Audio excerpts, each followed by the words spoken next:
So here's why Sam Robbins changed my life twice. The first time, a few years ago when I started my business, he taught me the power of building products and services that people actually love and they, recommend to other people, and creating this word of mouth flywheel.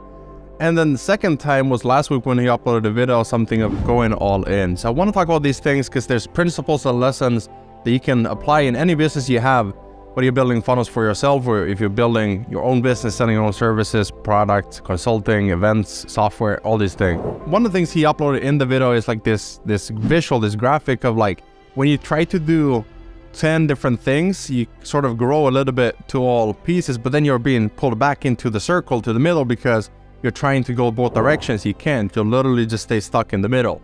Versus having one thing that you go after and you just build momentum towards that, and everyone on your team, and if you're alone and you're a solopreneur, every single hour of your day is focused on building that one thing and going straight forward towards that one specific goal. It's your North Star, and that's what you're aiming for. So I watched the video and I'm like, this is interesting. He canceled his mastermind and refunded coaching clients. He sold consulting.com, which is a huge brand.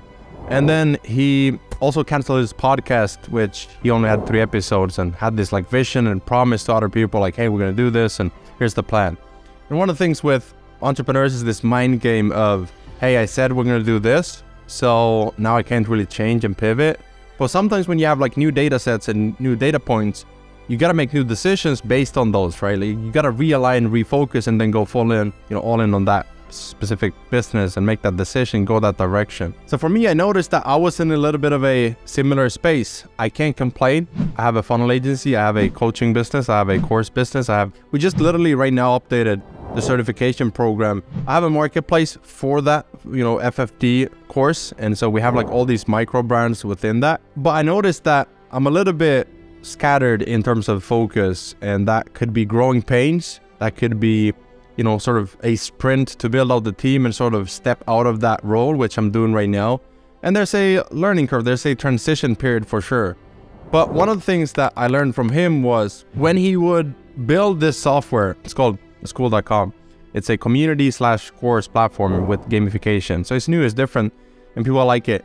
But then he would also have the podcast. They would notice that he's not fully focused on building Skool if he's also doing podcasts. And some of you might be doing 10 different things and think, what? Like, that doesn't make any sense. Like, of course you can do both of them. You can just outsource and all these different things. But what he noticed that when he's building the product, which the product should do the selling, the product itself should be so good that it does the marketing and word of mouth and like creating that, flywheel. Just like Amazon, when they started, they had like the lowest prices, fastest shipping, like biggest library of products, and like that created a flywheel of like, now more sellers wanted to be on there, lowered the pricing even more, and so more logistics, increased the delivery time, and just this flywheel effect took place. So for him, he would sit and think, oh man, I should have said this on the podcast. I should have angled it this way, or framed it this way, or introduced the person this way. And his mind became scattered from just a few things: a podcast, a software, a mastermind, a coaching business. And he did this for 3.5 years.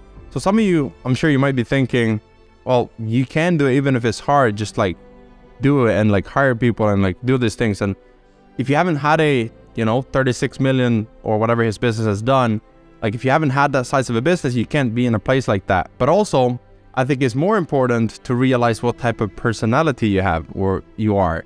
So for him, and I kind of see a lot of patterns with Sam Robbins, I'm a type of person who can do a lot of things if I set my mind to it, which I'm sure you can as well.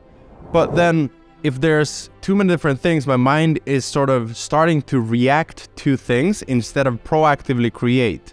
So if you're reacting to, oh, the clients need this, oh, my certification should be live next Monday, the marketplace, we need to update these profiles, the client needs copy for this, and tech integrations here, and like, yes, you have teams and you have director of operations, you have designers, copywriters, like project man, like all these things. But still, if you're trying to do too many different things, there's one thing to be somewhat successful. Like, you might have a 7-figure business and still have some time with your family, and you might say like struggle is a part of the business, which I agree that is a part of it. But when it comes, when it becomes like a huge part of your day-to-day and it's like just putting out fires, you're like, you gotta ask yourself, am I just unscattered Or am I ambitious? Am I a visionary?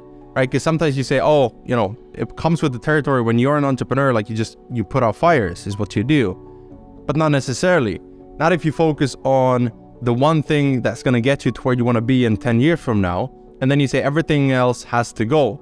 One thing that I notice is like when I overthink YouTube and it has to be a specific storyline and it has to be a specific like challenge and high stakes and intro, hook, editing, b-roll, like all the things, I would sit, and even though we're working on like all these different things and funnel agency and clients and all, like I would sit and think, man, we should upload on YouTube. We should create a video about this. And just recently I built a course funnel for a friend of mine, and I was like, I wanted to document every single thing of it, but that's a full-time YouTuber job. And I'm also doing like product development with funnel softwares, and like I'm also doing, like, I'm changing the industry as a whole, not just like building a funnel here, doing a template here. Like, look at the course we have right now, Full-Time Funnel Designer, the Inner Circle coaching program we have, they go hand in hand, and now we created the best certification program where people are literally spending hours taking the test, and then they get the badge and they get certified as a funnel design expert, a funnel builder expert. And they have like offer creation, we have strategy, we have copy, we have design, like all these different things, and you gotta pass the test. It's hard, but that's what people want. It's like the hard, the challenging part, and now, boom, I get the reward and I'm certified. So we're gonna pair that with the marketplace. Like, we're doing all these things.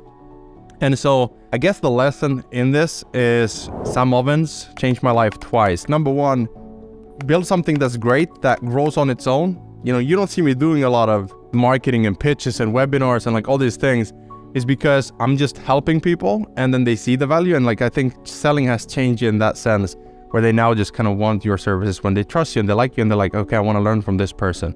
And the second part is like, once you notice that your brain is being scattered and you should focus on one thing, but you're thinking about the other thing, then you're like, okay, I think it's gonna, you know, actually make sense to close that down or shut it down and just focus on building this, because when we scale this, everything else falls into place. And instead of having 10 businesses doing 10,000 a month, you can just have one doing 100K per month. So hopefully that's helpful. Let me know what you think in the comments. I'll see you in the next one.